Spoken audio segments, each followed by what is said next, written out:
Welcome on my channel KD प्रयास academy. और जैसा कि जानते हैं आप लोग, सीटेट की परीक्षा का नोटिफिकेशन आ गया है, तो आप सभी तैयारी में जुट गए होंगे और इस चैनल पे भी सीटेट की तैयारी कराई जाएगी। तो आप सभी लोग हमारे चैनल से जुड़ सकते हैं। ये सीटेट 2024 जनवरी में जो पेपर हुआ था, उस पेपर को हम लोग देख रहे थे, जिसमें हम लोगों ने सीडीपी के 30 क्वेश्चंस देख चुके थे। आज हम लोग साइंस के क्वेश्चंस देखेंगे और फिर सोशल साइंस, हिंदी, इस तरीके से करते हुए सारी चीज़ें देखेंगे। ठीक है, तो सबसे पहला क्वेश्चन जो साइंस का है वो है, read the following paragraph carefully and select the option which would correctly fill the blanks in the given order. तो यहाँ पे क्या कहा गया है कि XYZ एक वाद्य यंत्र है, जिसके कौन से वाद्य यंत्र है उनको बताना है। तो ध्वनि कंपन द्वारा उत्पन्न होती है तथा भिन्न भिन्न वाद्य यंत्रों में विशिष्ट कंपमान भाग होते हैं। एक्स में ध्वनि तानित तारों द्वारा उत्पन्न होती है, वाई में तानित झिल्ली है जो कंपन करती है तथा जेड में ध्वनि उत्पन्न करने वाला कंपमान भाग वायु स्तंभ है। ठीक है, तो अगर एक्स वाई जेड इसमें से क्या हो, कौन सी चीज़ें हो सकती है, क्रमशः हो सकते हैं।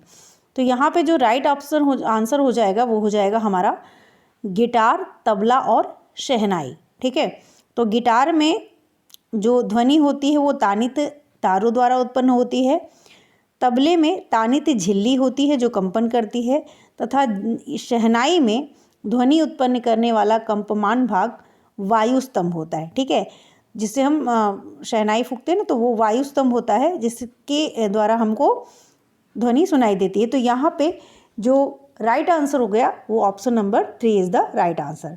नेक्स्ट क्वेश्चन देखते हैं, identify the set of micronutrient. ये पेपर देखने से हमें एक आइडिया भी लग जाएगा कि कैसे क्वेश्चन कितने टफ पूछे गए हैं, कितनी तैयारी की ज़रूरत है और कहाँ से पूछे गए हैं। तो जहाँ से पूछे गए हैं, जिस टॉपिक से पूछे गए, क्या वो सिलेबस के अंदर है, ये सारी बातें हमको कब पता चलती हैं, जब करंट का जो प्रीवियस ईयर होता है उसको देखना चाहिए। ठीक है, तो उसी लिए हम लोग ये देख रहे हैं और उसके बाद प्रॉपर जो थियरी पेपर है, थियरी चीज़ें हैं, वो हम लोग पढ़ेंगे। ठीक है, तो यहाँ पे identify the set of micro nutrient required by plant in small quantities. तो जैसे ग्रोथ के लिए चीज़ें न्यूट्रिएंट की ज़रूरत होती है, उसी तरीके से प्लांट को स्मॉल क्वांटिटी में जिन न्यूट्रिएंट की आवश्यकता होती है उनका समुच्चय यानी ग्रुप कौन सा है, ये देखना है। निम्नलिखित में से पादप सूक्ष्म पोषकों के लघु मात्राओं में पादपों द्वारा आपेक्षिक पोषक की पहचान कीजिए। तो इसमें से क्या पोटेशियम, मैग्नीशियम, तांबा, ये माइक्रोन्यूट्रिएंट का ग्रुप है, या तांबा, phosphorus, calcium, sulphur, aluminium, chlorine, या जिंक, लौह, मैग्नीज। तो इसमें से कौन सा राइट आंसर होगा जो कि एक माइक्रो न्यूट्रिएंट का सेट है। ठीक है, तो हमें ये आइडेंटिफाई करना है। इसमें जो राइट आंसर हो जाएगा वो हो जाएगा ऑप्शन नंबर 4 यानी जिंक, जिसे हम जस्ता भी बोलते हैं, लौह और मैग्नीज। ठीक है, जिंक, आयरन, मैग्नीज जो है वो हमारे माइक्रो न्यूट्रिएंट के सेट है। ठीक है, तो right answer option number 4। Question number 63 देखते हैं कि क्या पूछा गया था। इसमें अभी असर्शन और रीजन का ये क्वेश्चन है, जिसमें असर्शन है कि the stars in the night sky appears to move from east to west. रात्रि आकाश में तारे जो होते हैं पूर्व से पश्चिम की ओर गति करते प्रतीत होते हैं। क्यों? तर्क क्या है कि पृथ्वी पश्चिम से पूर्व दिशा में घूर्णन करती है।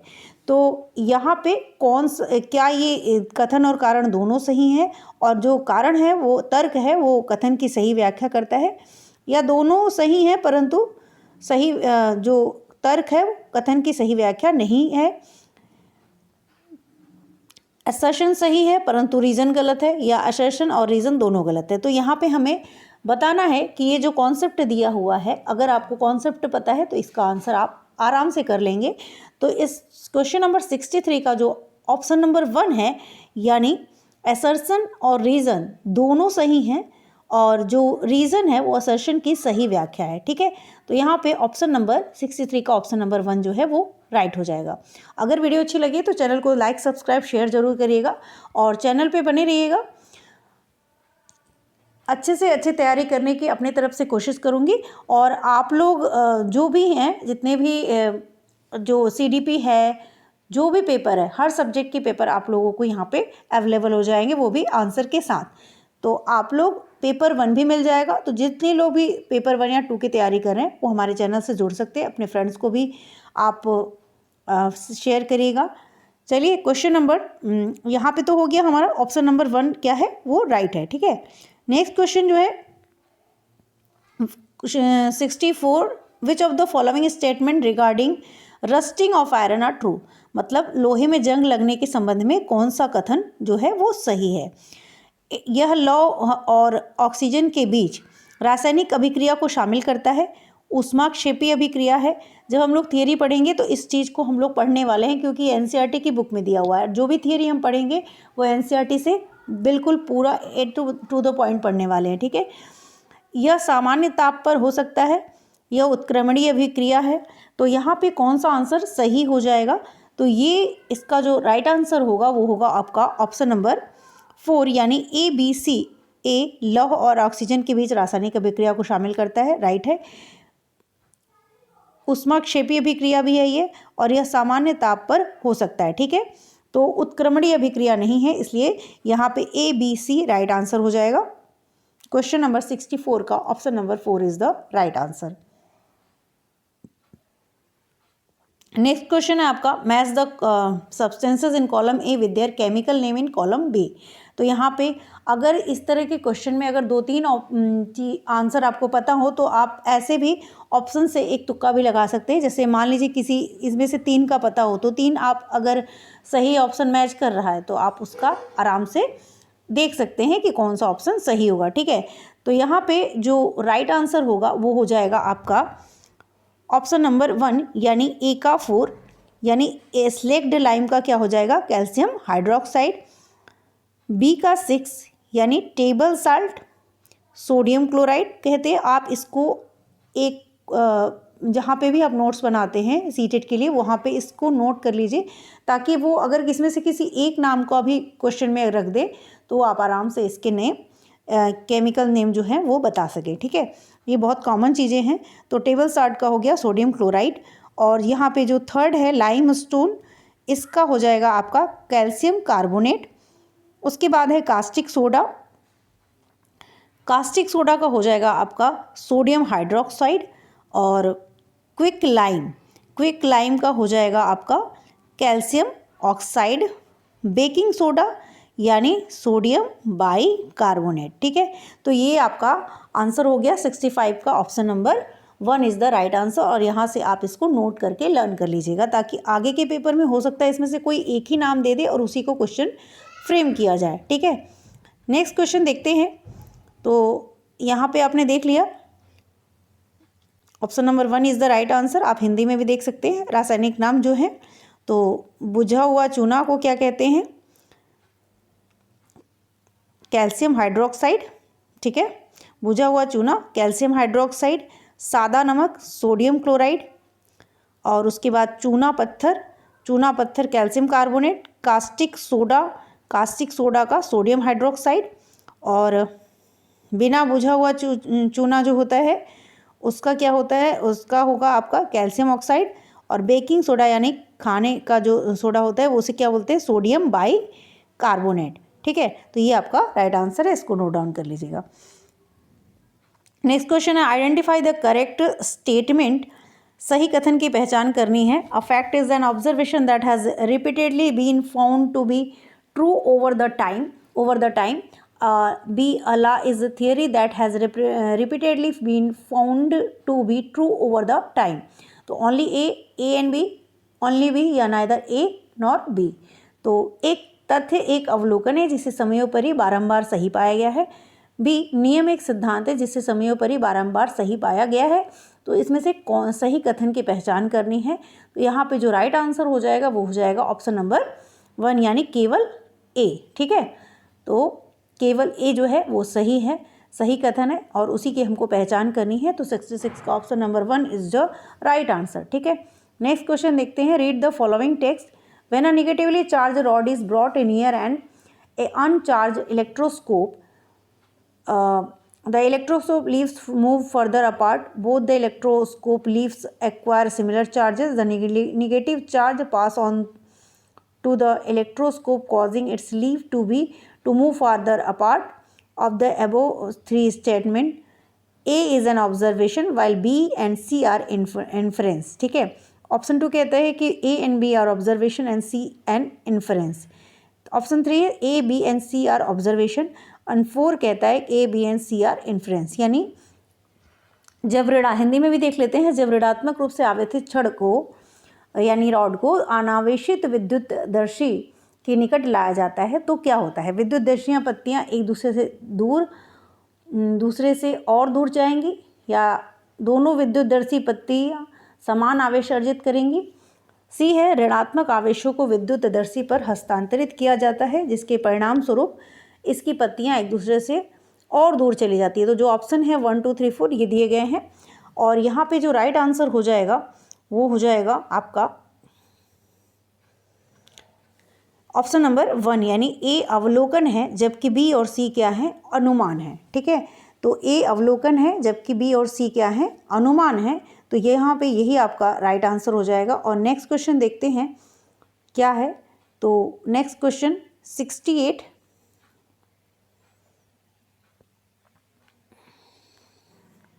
क्वेश्चन नंबर 67 का ऑप्शन नंबर 1 करेक्ट था और 68 क्वेश्चन में पूछा गया है कि कौन सी गैसें अम्लीय वर्षा के लिए उत्तरदायी हैं। बहुत इंपॉर्टेंट टॉपिक है अम्लीय वर्षा, एसिड रेन।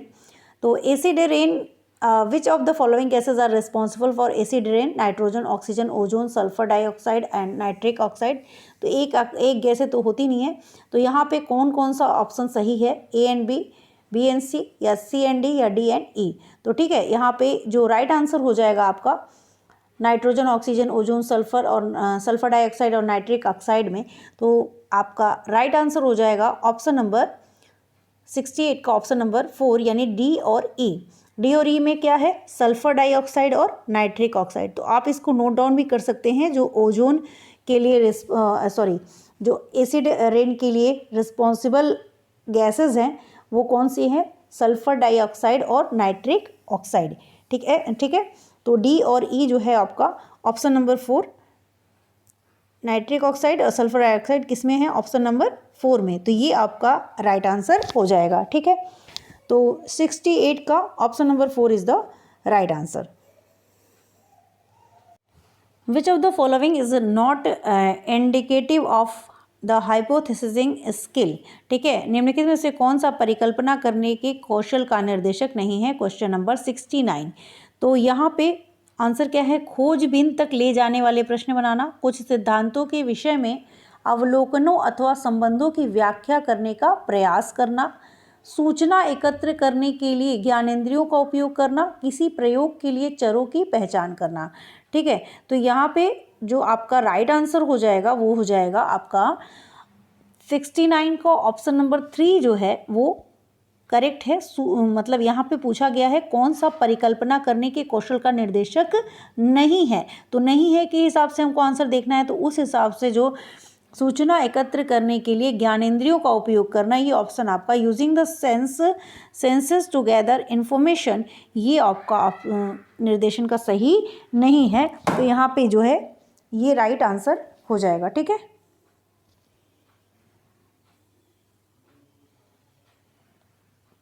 क्वेश्चन नंबर 70 कहता है कि identify the correct statements from the following.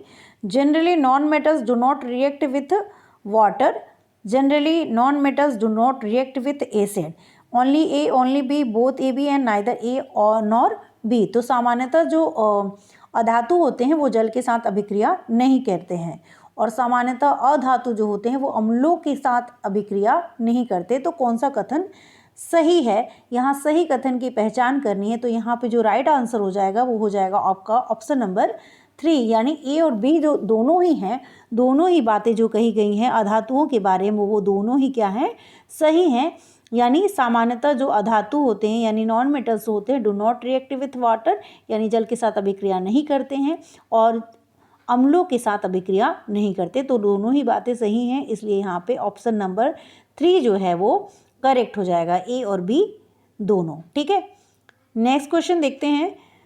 A ball is, एक गेंद है को हवा में ऊपर की ओर फेंका गया, वह अधिकतम ऊंचाई तक पहुंचने के तत्पश्चात फेंकने वाले के पास वापस आ गई। गेंद की ऊपरी मुखी और अधोमुखी गति या चाल के समय निम्नलिखित में से कौन सी राशियों का समान मान है। ठीक है, तो यहाँ पे त्वरण गुरुत्व का बल या विस्थापन गुरुत्व द्वारा किया गया कार्य, इसमें से कौन सा राइट आंसर हो जाएगा। तो यहाँ पे देखिए 2 आंसर सही दिए गए हैं। ऑफिशियल में आपको अब तो ऑफिशियल आंसर की आ गई, तो उससे आपको कोई भी टेंशन लेने की ज़रूरत नहीं कि अब जब हम लोगों ने ऐसे ही आंसर बताए थे आप लोगों को, तब भी हम लोगों ने 2 ऑप्शन दिए थे और वही हुआ। आंसर की में भी आपको वही चीज़ मिला देखने को। तो यहाँ पे 2 आंसर निकलेंगे, आपका पहला भी हो सकता है और दूसरा भी ऑप्शन सही हो सकता है। ठीक है, त्वरण और गुरुत्व का बल दोनों ही ऑप्शन आपके सही हो सकते हैं। तो यहाँ पे 1 और 2 जिसमें भी आंसर दिया होगा दोनों में से दोनों को ही नंबर मिला है। नेक्स्ट क्वेश्चन देखते हैं। क्वेश्चन नंबर 72 क्या कहता है। तो एक पिंड है जिसका रैखिक संवेद यानी linear momentum of a body has a linear momentum of p and a mass of m. The kinetic energy of the body is, तो काइनेटिक एनर्जी क्या होगी। एक पिंड का रैखिक संवेग p है तथा द्रव्यमान कितना है, m है। तो गतिज ऊर्जा क्या होगी, यही पूछा गया है।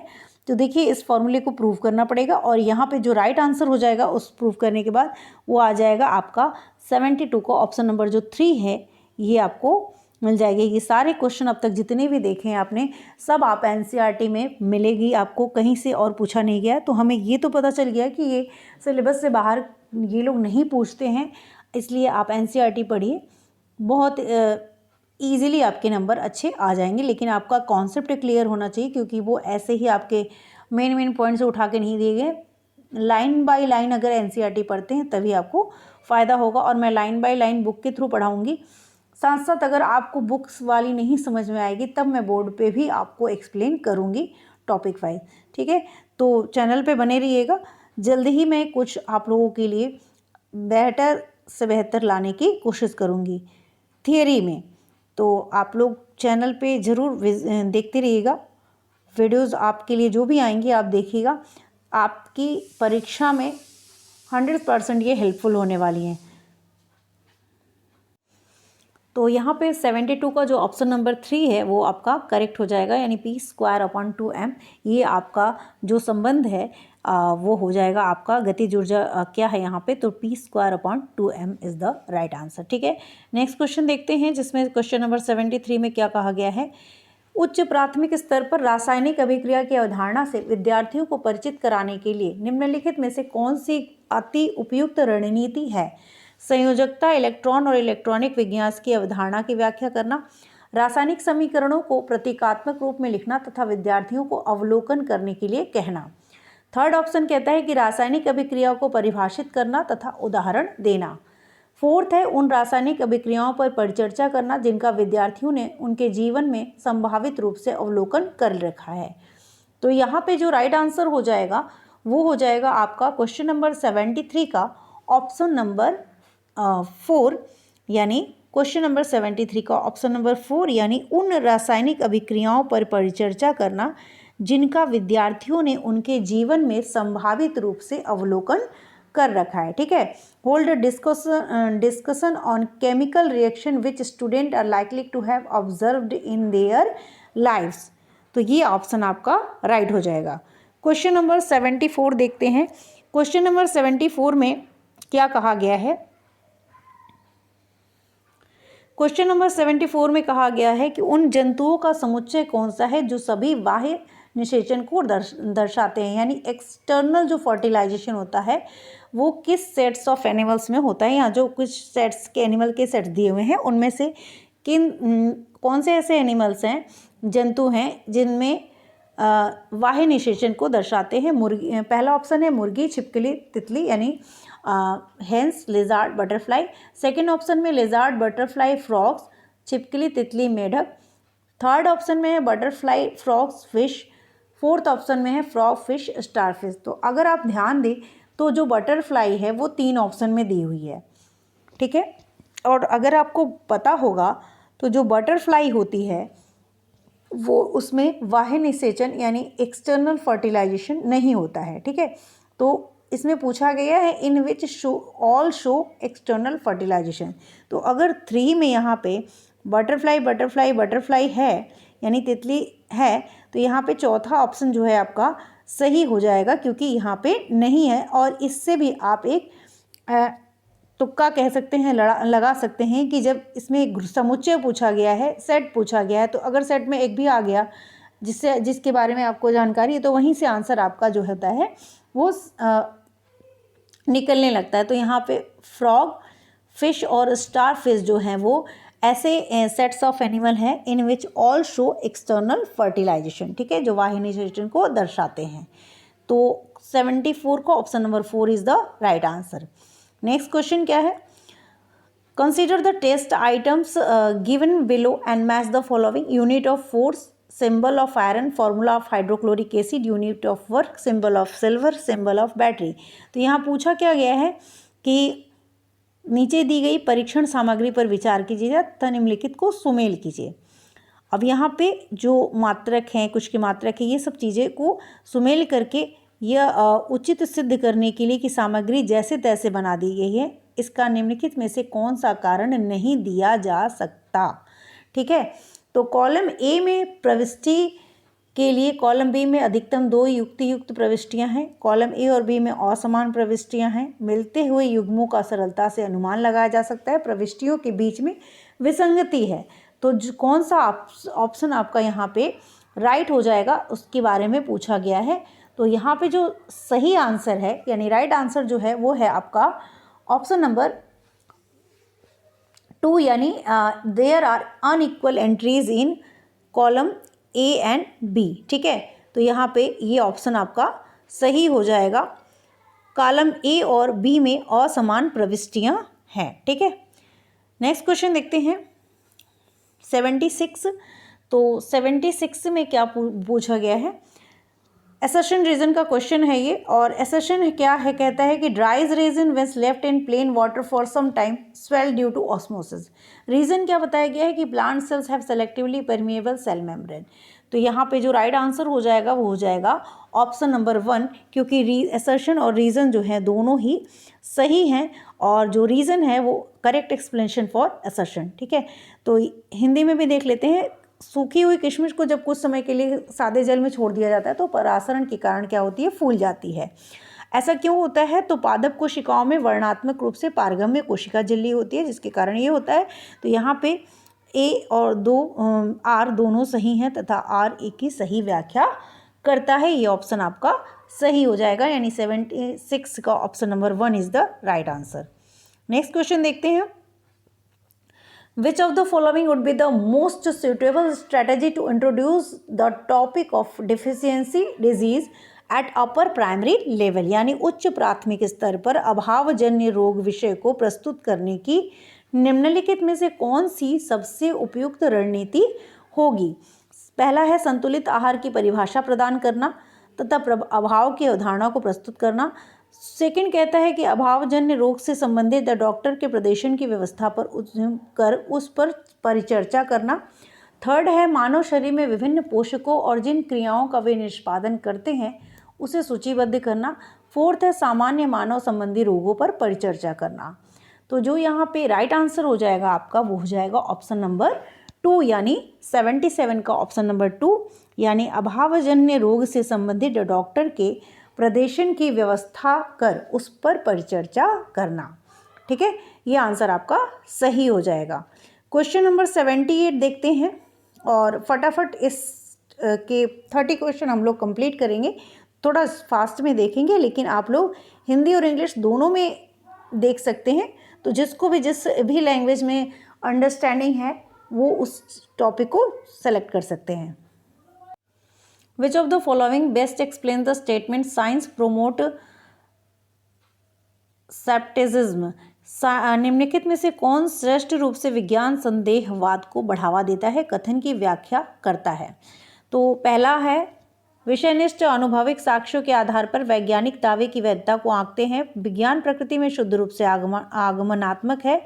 वैज्ञानिक दूसरे वैज्ञानिकों के जांच परिणामों पर विश्वास नहीं करते। वैज्ञानिक उन्मुक्त विचार वाले होते हैं तथा अपने विचारों को रूपांतरित करने के इच्छुक होते हैं।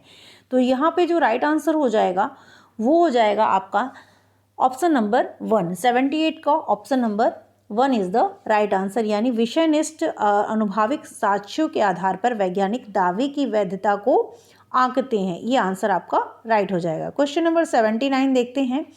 और 79 क्या कहता है, तो 79 में कहा गया है कि क्षैतिज यानी अनुप्रस्थ मेज जो है टेबल पर पड़े हुए एक डिब्बे यानी बॉक्स का जो द्रव्यमान है वो 500 ग्राम है। उस पर लगने वाले बलों के संबंध में निम्नलिखित में से कौन सा कथन सही है, जबकि G = 10 मीटर पर सेकेंड स्क्वायर। उस पर कोई, ऑप्शन ए कहता है कि उस पर कोई बल कार्य नहीं करता। ऑप्शन सेकेंड है अधोमुखी दिशा में उस पर 5 न्यूटन का असंतुलित बल कार्य करता है। थर्ड है संतुलित बलों का एक युग्म उस पर कार्य करता है। फोर्थ है ऊपरमुखी दिशा में उस पर 5 न्यूटन का असंतुलित बल कार्य करता है। तो यहाँ पे 79 का ऑप्शन नंबर 3 जो है वो राइट हो जाएगा, यानी संतुलित बलों का एक युग्म उस पर कार्य करता है। ठीक है, तो यहाँ पे क्वेश्चन नंबर 79 का ऑप्शन नंबर 3 जो है वो राइट हो जाएगा। नेक्स्ट क्वेश्चन देखते हैं। नेक्स्ट क्वेश्चन नंबर 80 कहा गया है कि एक्स जो है एक डिवाइस है जो कि which is use to see around corners and is based on the principles of Y X and Y respectively are. तो telescope reflection, kaleidoscope refraction, periscope reflection, periscope dispersion.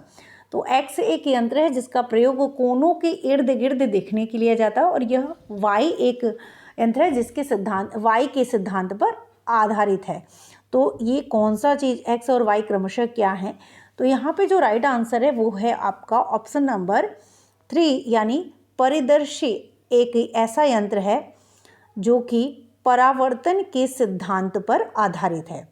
परिदर्शी एक यंत्र है जिसका प्रयोग कोनों के इर्द गिर्द देखने के लिए जाता है के लिए किया जाता है, और यह परावर्तन के सिद्धांत पर आधारित है। तो यहाँ पे जो एक्स और वाई हैं वो क्रमशः क्या हैं, परिदर्शी और परावर्तक, यानी periscope and reflection is the right answer. ठीक है, नेक्स्ट क्वेश्चन नंबर 81 और 90 तक है क्वेश्चंस। 30 क्वेश्चन अगर आप देख लेते हैं तो आपके 30 क्वेश्चन यहाँ से आपको पूरा आइडिया लग जाएगा कि क्वेश्चन कहाँ कहाँ से पूछे गए थे।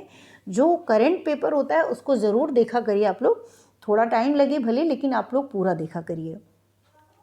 एक्स और वाई गाढ़े काले द्रव है जिनका प्रयोग सड़कों को पक्का करने के लिए किया जाता है।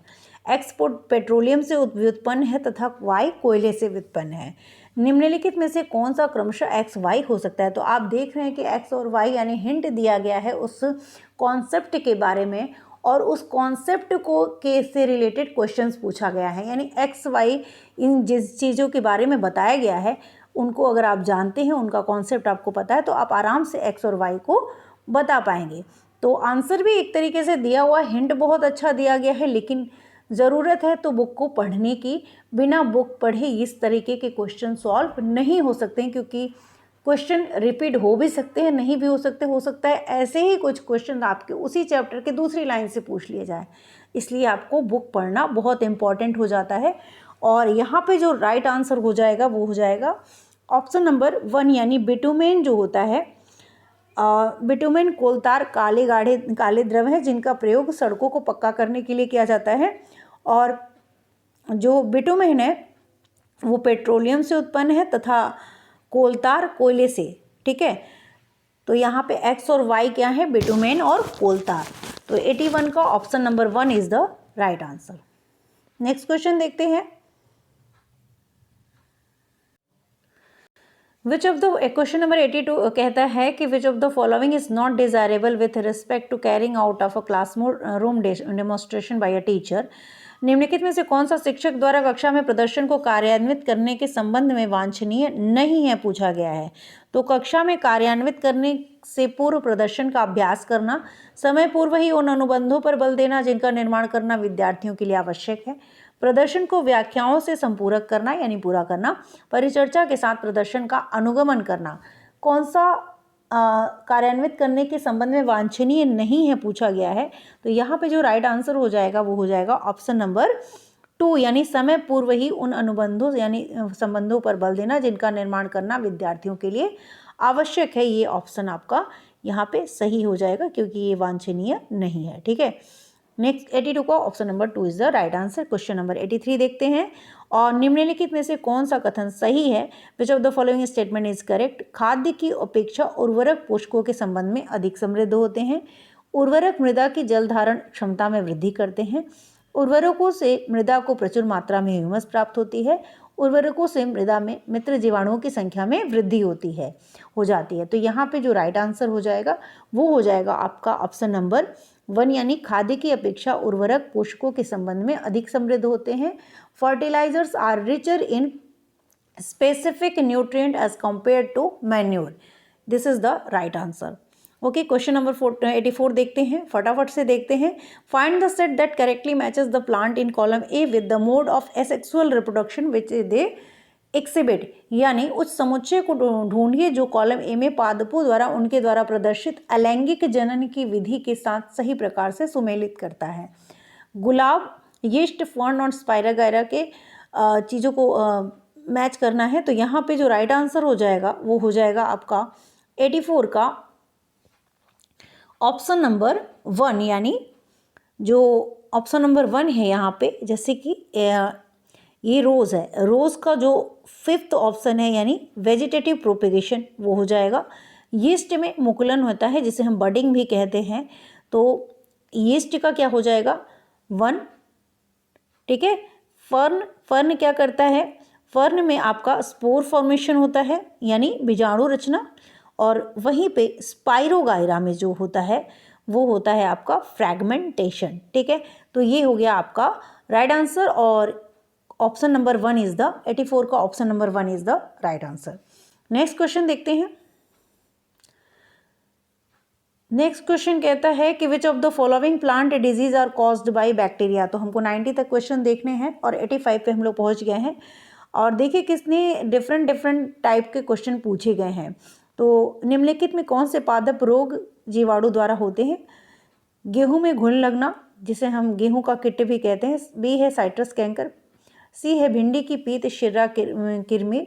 तो कौन सा विच of the following plant disease caused by bacteria, bacteria के जीव द्वारा होने वाले जो पादप रोग हैं उनके बारे में बताना है। तो यहाँ पे जो राइट आंसर हो जाएगा वो हो जाएगा ऑप्शन नंबर 2, यानी 85 का option number 2 is the right answer, जिसमें केवल बी यानी जो साइट्रस कैंकर है वो जीवाणु द्वारा होता है। ठीक है, नेक्स्ट क्वेश्चन है question number 86, the difference between maximum and minimum resistance that can be obtained by connecting 3 resistance of 1/3 each. ठीक है, तो अधिकतम और न्यूनतम प्रतिरोध के बीच का अंतर जो कि प्रत्येक 1/3 के तीनों प्रतिरोधों को जोड़ने से द्वारा उत्पन्न की जा सकती है, वह है कौन सा राइट ऑप्शन हो जाएगा? तो यहाँ पे जो राइट आंसर हो जाएगा वो हो जाएगा आपका ऑप्शन नंबर 2, यानी इसको सॉल्व करेंगे तो यही आपका आंसर आएगा 8/9।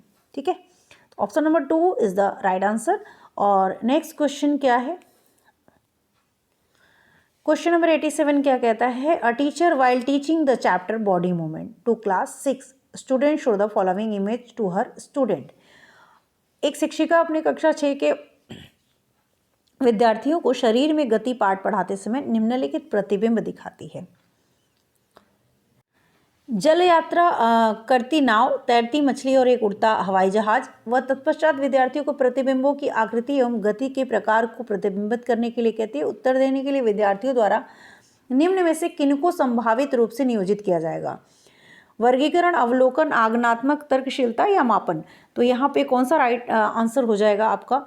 तो क्वेश्चन नंबर 87 का ऑप्शन नंबर 2 जो है यानी बी और सी, अवलोकन और आगमनात्मक तर्कशीलता जो है ये ऑप्शन आपका सही हो जाएगा, यानी ऑब्जर्विंग एंड इंडक्टिव रीजनिंग, ये आंसर आपका सही है। तो ऑप्शन नंबर 2 जिसमें बी और सी है ऑप्शन, वो आपका राइट हो जाएगा। ठीक है, क्वेश्चन नंबर 87 का option number 2 is the right answer. Question number 88 क्या कहता है? सीड डिस्पर्सल के बारे में बात की गई है। सीड डिस्पर्सल में be said to help the plant in all of the following expect. कहा जा सकता है कि निम्नलिखित में से सभी में बीज प्रकंडन ने पादपों को लाभ पहुंचाया है, सिवाय अतिशंकुलता, सूर्य के प्रकाश, जल एवं खनिजों के लिए प्रतिस्पर्धा टालने के, नए आवासों में अपनी पकड़ बनाने, नई किस्में उत्पन्न करने। तो जो राइट आंसर हो जाएगा वो हो जाएगा आपका ऑप्शन नंबर 1 यानी ओवर क्राउडिंग। ठीक है, सिवाय ओवर क्राउडिंग के यानी अति संकुलता के। क्वेश्चन नंबर 89 और 90 अब हम लोग देखेंगे, जो कि 30 क्वेश्चन हमारे साइंस के जो आए थे इस बार के करेंट पेपर में 2024 के जनवरी वाले पेपर में, वो हमारे कंप्लीट हो जाएंगे। और हम सीडीपी के क्वेश्चंस ऑलरेडी देख चुके हैं। पेपर 1 के क्वेश्चंस हमको स्टार्ट करने हैं। सीडीपी के 15 क्वेश्चंस ही हमने देखे थे, जिसको हम डेली के बेसिस पे स्टार्ट करेंगे। ठीक है, तो क्वेश्चन नंबर 89 कहता है कि which of the following is the most suitable reason behind Newton theory of gravitation being regarded as an excellent theory. Newton के गुरुत्वाकर्षण के सिद्धांत को एक उत्कृष्ट सिद्धांत मानने के पीछे निम्नलिखित में से कौन सा सर्वाधिक उपयुक्त कारण है? यह कम धारणाएं बनाकर बड़ी संख्या में प्रेक्षणों की व्याख्या करता है। इस पर पूर्ण प्रयोग के पश्चात ही पहुंचा जा सकता है। इसे परिशुद्ध गणित भाषा का प्रयोग करके सूत्रबद्ध किया गया है। इसे दीर्घ समय अवधि में विकसित किया गया है। तो यहाँ पे 89 का ऑप्शन नंबर जो 1 है, यानी कम धारणाएं बनाकर बड़ी संख्या में प्रेक्षणों की व्याख्या करता है, ये आपका राइट हो जाएगा। और नेक्स्ट क्वेश्चन देखते हैं, रीड द फॉलोइंग स्टेटमेंट, यानी 89 का ऑप्शन नंबर 1 और 90 का देखते हैं, read the following statement carefully and select the correct option. निम्नलिखित कथनों को ध्यानपूर्वक पढ़िए तथा सही विकल्प का चयन कीजिए। तो यहाँ पे रेयॉन के बारे में है। रेयॉन एक संश्लिष्ट तंतु है। रेयॉन को बिना किसी प्राकृतिक कच्चे माल के प्रयोग के बनाया जाता है। तो कौन सा ऑप्शन सही है? तो यहाँ पे जो राइट आंसर हो जाएगा वो हो जाएगा ऑप्शन नंबर 2, यानी S1 सही है और S2 गलत है। रेयॉन एक संश्लिष्ट तंतु है।